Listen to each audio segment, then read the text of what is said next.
प्रिय भक्तों, भगवान कुबेर को धन और भंडार का स्वामी माना जाता है।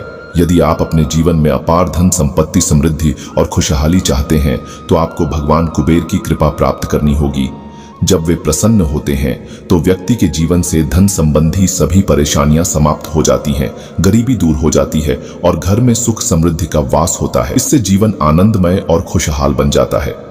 अगर आप भी आर्थिक तंगी से जूझ रहे हैं, पैसों की कमी के कारण परेशान हैं और सोचते रहते हैं कि धन प्राप्ति के लिए क्या किया जाए, तो अब चिंता छोड़, आज का यह दिव्य संदेश आपके भाग्य को चमकाने वाला है। भगवान कुबेर का एक अत्यंत शक्तिशाली और प्रभावशाली मंत्र है जिसका केवल 108 बार सच्चे मन से जाप करने से धन संबंधी सभी बाधाएं दूर हो सकती हैं। यदि आप किसी कारणवश स्वयं जाप नहीं कर सकते तो इसे अपने मोबाइल पर 108 बार अवश्य। ऐसा करने से भगवान कुबेर शीघ्र प्रसन्न होंगे और आपके जीवन में कभी भी धन की कमी नहीं होगी।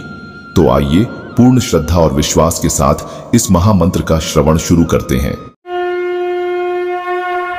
ओम श्रीं ह्रीं क्लीं श्रीं क्लीं वित्तेश्वराय नमः। ओम श्रीं ह्रीं क्लीं श्रीं क्लीं वित्तेश्वराय नमः। ओम श्रीं ह्रीं क्लीं श्रीं क्लीं वित्तेश्वराय नमः। ओम श्रीं ह्रीं क्लीं श्रीं क्लीं वित्तेश्वराय नमः। ओम श्रीं ह्रीं क्लीं श्रीं क्लीं वित्तेश्वराय नमः। ओम श्रीं ह्रीं क्लीं श्रीं क्लीं वित्तेश्वराय नमः। ओम श्रीं ह्रीं क्लीं श्रीं क्लीं वित्तेश्वराय नमः। ओम श्रीं ह्रीं क्लीं श्रीं क्लीं वित्तेश्वराय नमः। ओम श्रीं ह्रीं क्लीं श्रीं क्लीं वित्तेश्वराय नमः। ओम श्रीं ह्रीं क्लीं श्रीं क्लीं वित्तेश्वराय नमः।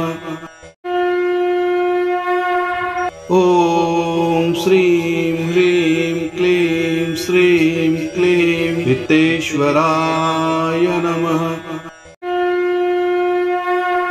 ओम श्रीं ह्रीं क्लीं श्रीं क्लीं वित्तेश्वराय नमः। ओम श्रीं ह्रीं क्लीं श्रीं क्लीं वित्तेश्वराय नमः। ओम श्रीं ह्रीं क्लीं श्रीं क्लीं वित्तेश्वराय नमः। ओम श्रीं ह्रीं क्लीं श्रीं क्लीं वित्तेश्वराय नमः। ओम श्रीं ह्रीं क्लीं श्रीं क्लीं वित्तेश्वराय नमः। ओम श्रीं ह्रीं क्लीं श्रीं क्लीं वित्तेश्वराय नमः। ओम श्रीं ह्रीं क्लीं श्रीं क्लीं वित्तेश्वराय नमः। ओम श्रीं ह्रीं क्लीं श्रीं क्लीं वित्तेश्वराय नमः। ओम श्रीं ह्रीं क्लीं श्रीं क्लीं वित्तेश्वराय नमः। ओम श्रीं ह्रीं क्लीं श्रीं क्लीं वित्तेश्वराय नमः। ॐ श्रीं ह्रीं क्लीं श्रीं क्लीं वित्तेश्वराय नमः। ॐ श्रीं ह्रीं क्लीं श्रीं क्लीं वित्तेश्वराय नमः।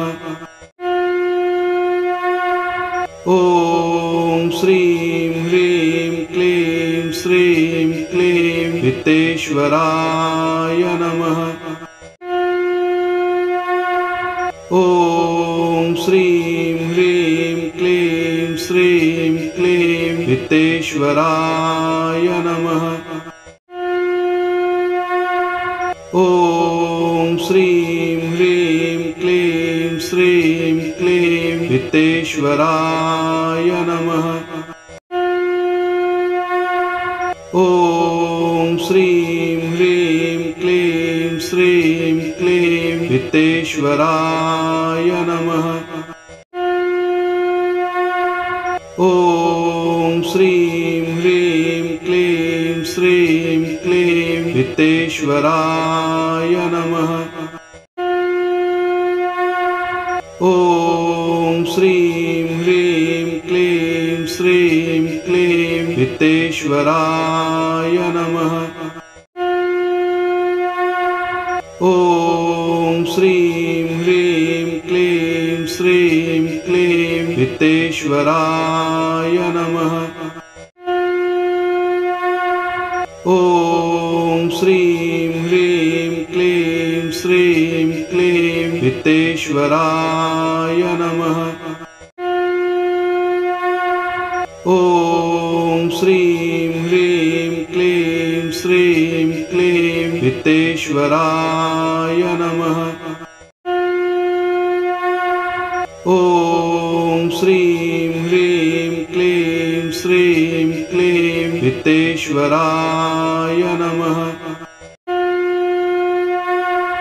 ॐ श्रीं ह्रीं क्लीं श्रीं क्लीं वित्तेश्वराय नमः।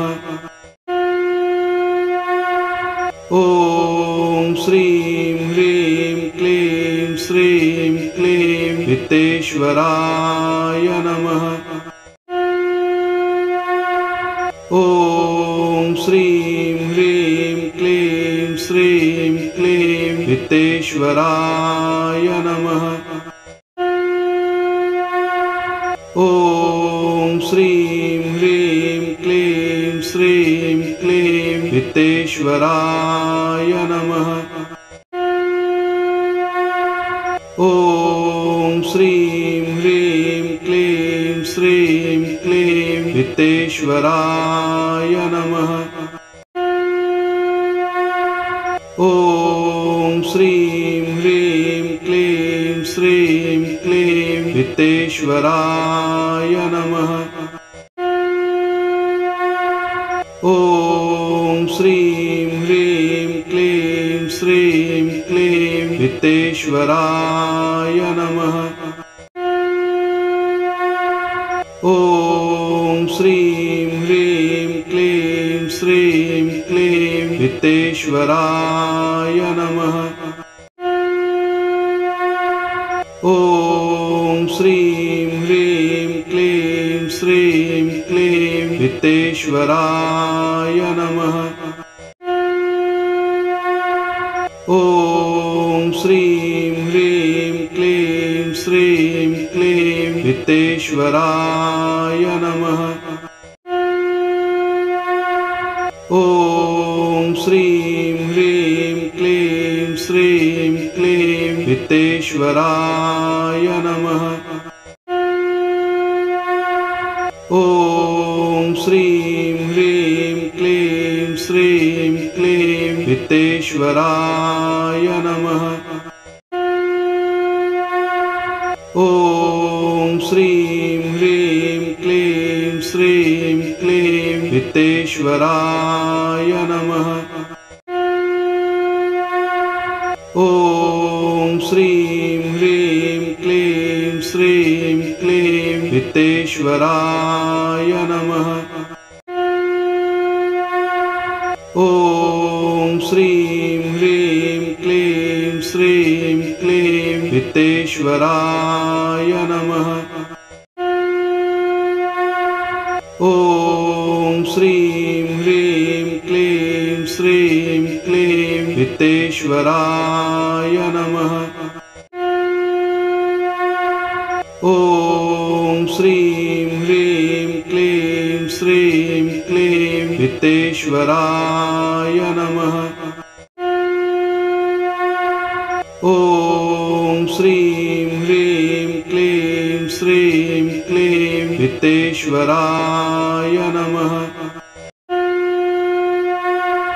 ॐ श्रीं ह्रीं क्लीं श्रीं क्लीं वित्तेश्वराय नमः।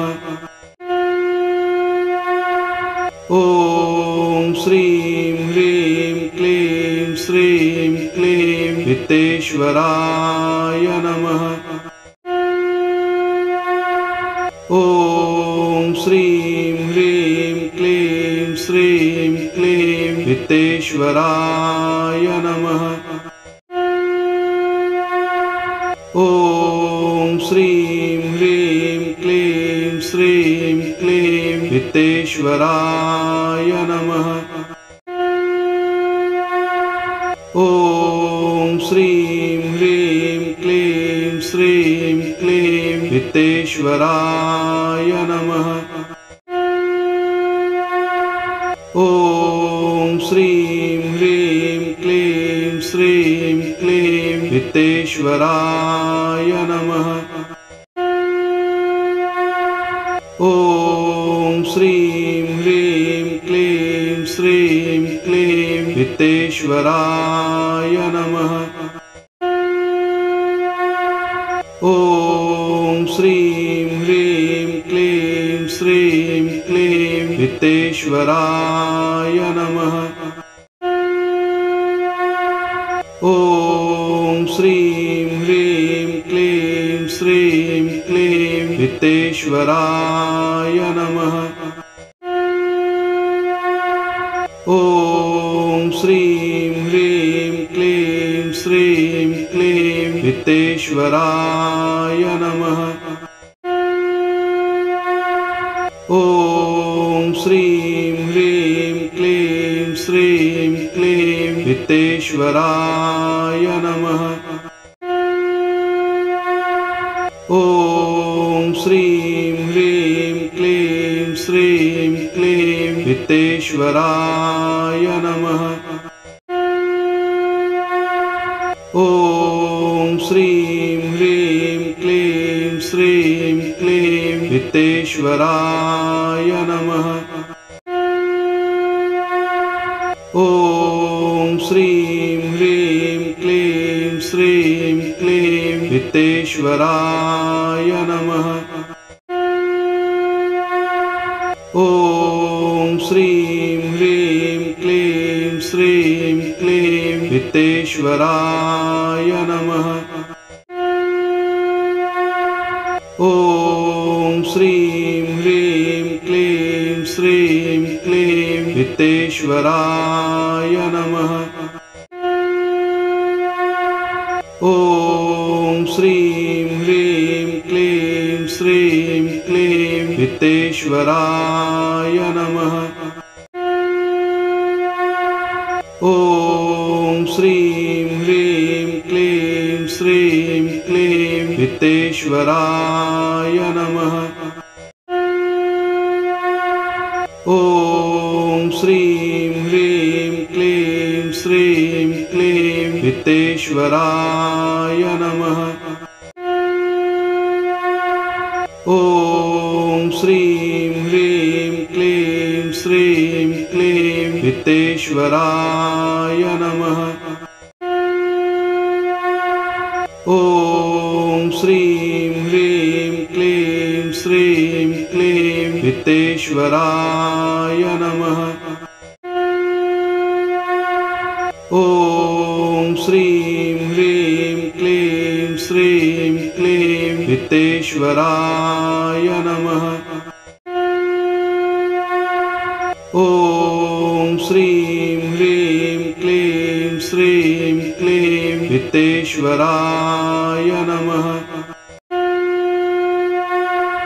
ॐ श्रीं ह्रीं क्लीं श्रीं क्लीं वित्तेश्वराय नमः। ॐ श्रीं ह्रीं क्लीं श्रीं क्लीं वित्तेश्वराय नमः। ॐ श्रीं ह्रीं क्लीं श्रीं क्लीं वित्तेश्वराय नमः। ॐ श्रीं ह्रीं क्लीं श्रीं क्लीं वित्तेश्वराय नमः। ॐ श्रीं ह्रीं क्लीं श्रीं क्लीं वित्तेश्वराय नमः। ॐ श्रीं ह्रीं क्लीं श्रीं क्लीं वित्तेश्वराय नमः।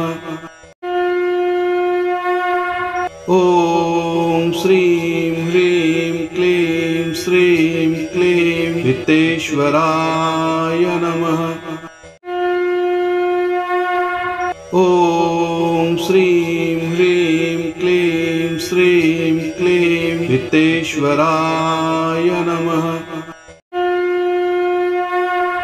ॐ श्रीं ह्रीं क्लीं श्रीं क्लीं वित्तेश्वराय नमः। ॐ श्रीं ह्रीं क्लीं श्रीं क्लीं वित्तेश्वराय नमः। ॐ श्रीं ह्रीं क्लीं श्रीं क्लीं वित्तेश्वराय नमः। ॐ श्रीं ह्रीं क्लीं श्रीं क्लीं वित्तेश्वराय नमः। ॐ श्रीं ह्रीं क्लीं श्रीं क्लीं वित्तेश्वराय नमः।